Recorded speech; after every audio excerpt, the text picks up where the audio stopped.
Hello and welcome to the Honest Entrepreneur Show, where I'm bringing you tried and tested advice to help your online business without any of the bullshit. Today, I'm talking all about overnight success and how it doesn't exist.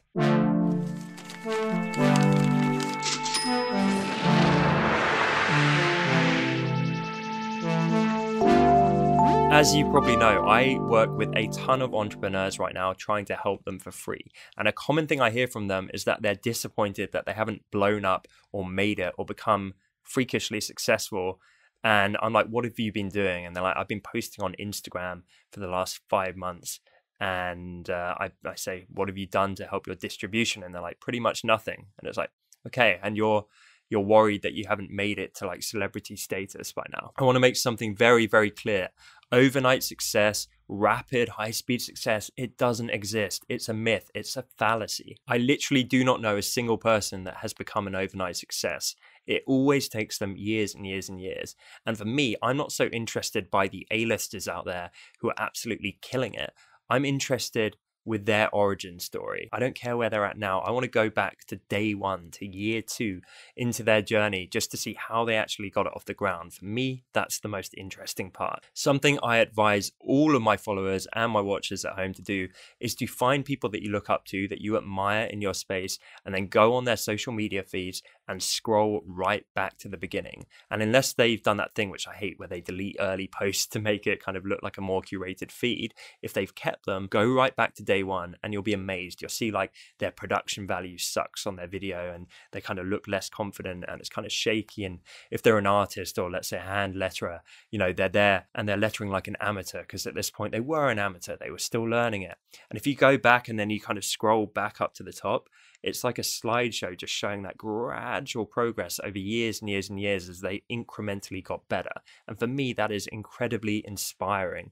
And it just puts things in a much better perspective. And because I love seeing these origin stories, I always wish I could have been a fly on the wall for these people right there at day one. Today, I'm going to share my origin story with all of you. So right now, I'm running a 17-person company here at Design Cuts, and I am a 30-year-old CEO. We've reached millions of designers worldwide. We've disrupted an industry. Our podcast is fast approaching 1 million downloads. A lot of cool stuff has been happening. But rewind 18 years, and I want to show you where it all started. I remember I was 12 years old at this point, and I was hanging out with my oldest friend, Nick. We were looking at a website on like early stage internet, and he right-clicked on the web page and he hit view source, and all this HTML code spat out. And he explained to me that these website things didn't magically exist. They were built. People actually created them. And it blew my mind. When I saw that code spit out, it was like the first time I saw the Matrix. It was awesome. We both quickly taught ourselves HTML, and I started dabbling in Paint Shop Pro software. It's like super early stage, worst version of Photoshop if you don't know it. And I started learning how to design and build websites. And back then my websites were horrible. They were really badly designed. Although to be fair, most websites pre-year 2000 were. Nick and I started building websites and these little online projects regularly. Most of them didn't ever see the light of day. We were just learning and dabbling. We were experimenting with tables and cells and hover, colors on buttons and menu designs and all this stuff. We were literally just playing. There was no business pressure. We were just trying this stuff for the fun of it. We didn't know what the hell we were doing, but it didn't matter because we were just picking it all up and making it up as we went along. This went on for a while until my natural entrepreneurial tendencies started to kick in, and I wanted to turn these little hypothetical website projects into something bigger and more meaningful. We did a bunch of them, but one which really stands out to me is a site we did called 1 Million Faces, and we basically aspired to get 1 million photos on this gigantic website grid, forming this kind of visual work of art community. And we definitely didn't get 1 million, but we did get thousands and thousands of submissions. And people from all over the world were submitting a little photo of their face. And I remember each square on the grid would have a face in it, but people could purchase multiple squares and have a larger image of their face with a hover description and a link to their website if they wanted. And that was a kind of premium feature they had to pay for. You know, it never made us a fortune, but we were a couple of kids at the time. And there were some days it was pulling in $100 to $200 a day, which was crazy. So we'd be at school and my mum would be at home moderating some of these things and then texting me on my old Nokia phone when I'm like in maths class and I'd be showing Nick, oh, we made another $57. That kind of thing was like the early stages of passive income, if you want to call it that, where I wasn't physically there, but we were making money. And all of that was such a formative experience. I remember one day, it didn't go quite so well when another friend of mine, I think he managed to upload a bunch of separate little grid square images, which looked like nothing. But when they all came together in the right position on the grid, they formed, shall we say, a very rude image indeed, which was not the kind of marketing we were looking for, and nearly gave my mum a heart attack. My mum was like moderating at home. She's like, oh, what's this? I started getting a little bit better at the design side of things, and I discovered design contests. This is like early days sites like Fiverr. It was a different website back then, but I started entering them. And at first I wasn't very good, so I wasn't winning any of the contests, and dozens of designers would enter. The client would pick one and the winning designer would get the fee. And eventually I started winning maybe 1 in 10 out of these, and then over time I developed until I was winning about 50% of them. As a young kid at the time, that was a lot of money. You know, I'd get hundreds and hundreds of dollars if I won one of these. I'd enter a bunch at once. I'd win around half of them, and it started bringing in that kind of slightly more steady income. I also started learning photo manipulation. So I remember I would just spend hundreds and hundreds of hours consuming every single Photoshop and photo manipulation tutorial I could lay my hands on. Often this stuff was like in the school holidays during summer, where I would just immerse myself in learning for hundreds of hours. And I remember being up often until like 6 a.m. and I'd just be in this completely like blacked out bedroom with the only light being the screen in front of my eyes. I was there like nearly going blind, staring at this thing without blinking.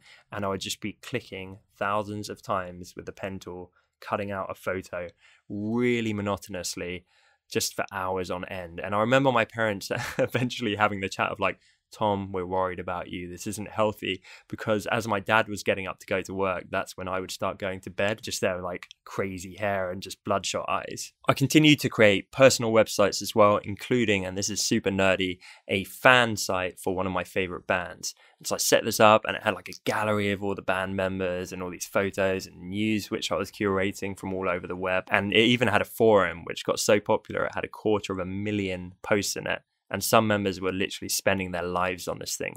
We had several people meet up internationally who only met on the forum and then went and met in real life. And I think at one point it was even busier than the official band's like fan forum thing, which was pretty nuts. I started freelancing alongside these efforts and doing the classic thing of just going door to door locally and approaching bars and restaurants and small companies. And this really helped me develop a thick skin because I got rejected a lot, but then I started to land some, and then I get some ongoing work for others. And I'd have to deal with all kinds of client nightmares and crappy clients and feeling undervalued. It's only now I realize I wasn't really being undervalued because I didn't have the skill set. I was an average designer. I was a young kid. I had no confidence. I didn't know how to market or pitch myself. So really what I was earning was probably the exact right value for what I deserved at the time. But invariably with each new client, my confidence grew, my skills progressed, and I started to shed some of the lower quality, lower paying clients and headache clients and get slightly better and better clients, and eventually carved out a relatively successful freelance career. But all of this involved literally thousands upon thousands of hours grinding and working, and clients sitting on my shoulder and learning negotiation and contracts and pricing and not being paid, and just endless headaches and nightmares and lessons learned, most importantly, along the way. Alongside this, I would also continue to launch just random little websites and projects. So some of them I would even sell for like $1,000, $2,000. And that felt awesome at the time until I realized that was pretty much how much I'd spent setting the thing up. And then I plowed 2 months of like every waking hour into this new venture, hoping it would fly. And then it didn't, and I'd flip it and basically break even and have lost a load of time in the process. But again, lessons learned. I also started to try blogging, and I can't even remember everything. I think I did like a personal blog or a few of them, and then I started blogging about blogging and just anything going on in life. But through that, I started to get an understanding for platforms like WordPress. I started to network and connect and befriend other bloggers and get involved in those kind of circles. And I started to learn more and more. I learned about posting consistently and commenting on other people's work. And I started paying attention to who was breaking out and why, and what was working and what wasn't working and why in that industry. I copied, I emulated, I was like a sponge just trying to soak up all of this knowledge. And as I started to get a little bit older, I started to think maybe this stuff was just a hobby, because I'd made some money along the way, but mostly from my service stuff. So maybe creating websites and communities, that was just a pipe dream. That's not how people actually turn stuff into a business. So all of this being nice to people and making friends online, that was never really going to pay the bills, and it certainly wouldn't be a career. So what did I do? Instead of going and get a job, I Googled literally how to do internet marketing. I Googled how to do email marketing, all of these kinds of terms. And guess what came up? Sleaze City, just the sleazy marketing stuff. Thankfully, I never got sucked into paying like $2,000 for a useless course full of misinformation. But honestly, I probably would have if I had the money. I came so close so many times thinking, oh, this guy here is promising to unlock the secret sauce answer for my success. And thank goodness I never went down that road fully. A lot of this stuff invariably talked about vanity metrics like traffic and number of followers. And so it had such a focus on this stuff, all the funnel systems and all that kind of thing. I thought, well, I guess that is business, that is marketing. I've been getting it wrong. It's not about just being nice to people. It's not about community. It's about the numbers. And so that's what I started to chase. And again, I soaked up this knowledge for years, thousands of hours, again, invested downloading every ebook I could, reading every article I could, trying and learning and trying over and over again with this stuff. So I really started to learn quite a lot about funnel systems and email marketing and landing pages and conversion rates and all of that kind of stuff. When I was 19, I decided to launch a Photoshop blog.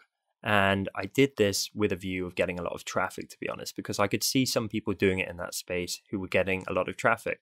And I thought, well, I know exactly what to do now. And it worked. Within a month or two, I was getting 100,000 readers to my blog.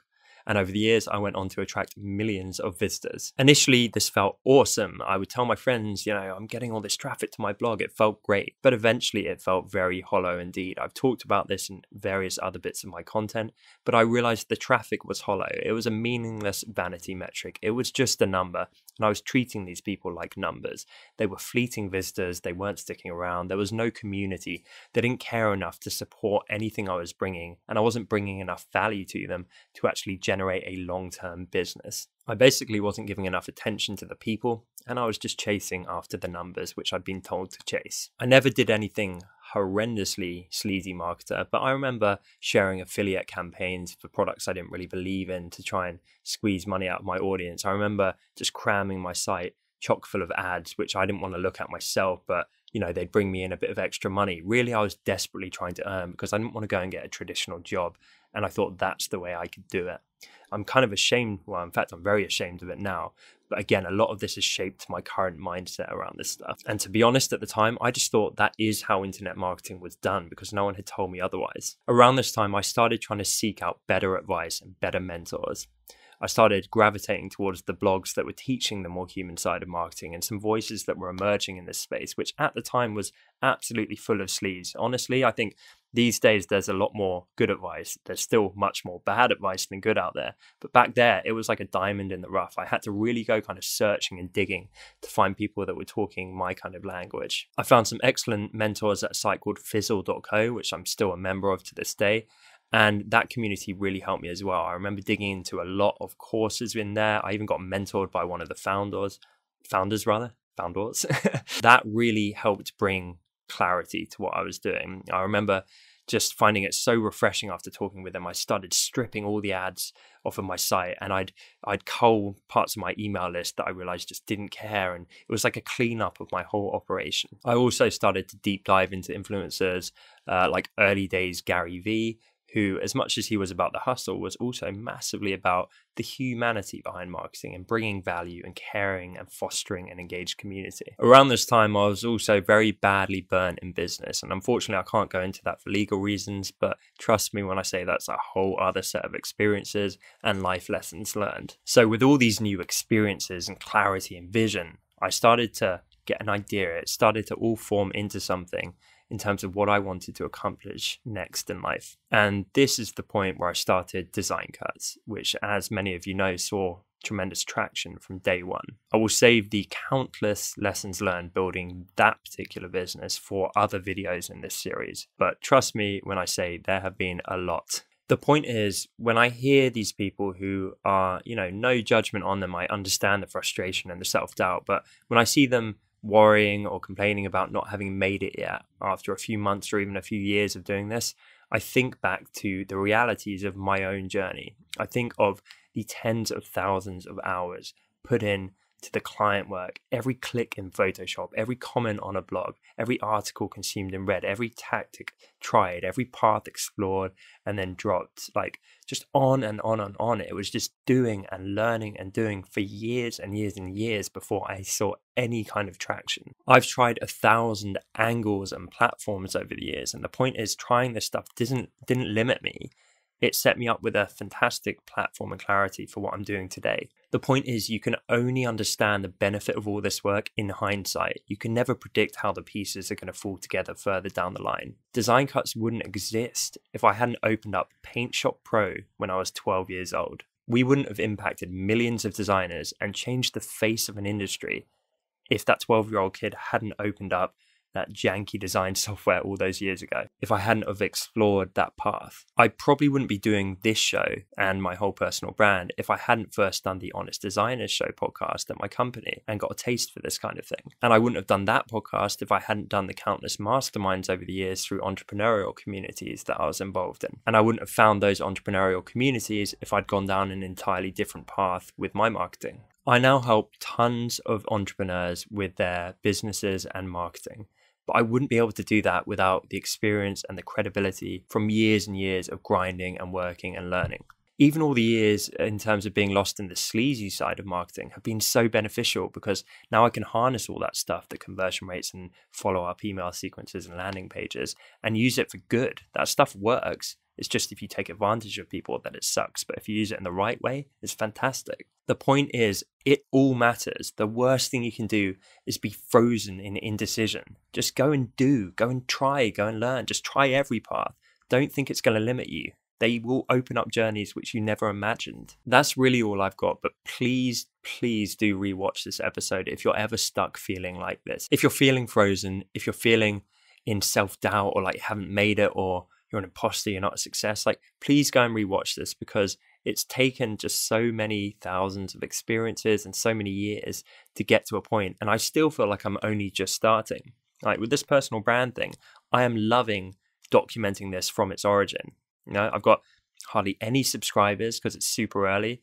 I'm only just starting a newsletter. Like I'm only just starting this podcast, this YouTube show. I'm loving sharing this with people because I'm not afraid of that. Like I know it's going to go on to be something, but I have the patience to wait years and put in the work and keep grinding it out and enjoy that journey. I'm not expecting this to be an overnight success the same way nothing else in my life has been. I might have a platform or some kind of reputational credibility to launch this thing with now, but I'm very much at square one, and that's completely cool with me. A lot of my followers have bigger followings than I do, and I couldn't care less. I'm on my own path, and I'm going to enjoy what opens up over the next few years. And I guarantee I'm going to have the same thing. I'm going to look behind me and I'm going to see how all the pieces which I tried fell into path to get me to this point. So thank you so much for watching, guys. Please do share this video with anyone who needs to see it, and be sure to leave a comment below. I would love to hear where you feel in terms of your story, your journey. Like, I want to help anywhere I can, to be honest. And as always, your feedback absolutely motivates me so much. It makes me keep wanting to do this, keep putting out content. I love helping you guys, so it is always incredible to hear from you. On that note, I will see you next time, and I need to get a better sign off because every time I don't know what to say. But yeah, I'll see you later, guys. Hey, thanks so much for watching this episode. Really appreciate you being here with me. If you haven't yet, please do subscribe right here on YouTube. Remember, tick the little bell icon so that you get proper notifications. I really hope you're enjoying the show. I hope you'll stick around for the upcoming episodes. I really want to keep bringing you as much value as possible. So thank you so much for your time, and I'll see you guys soon.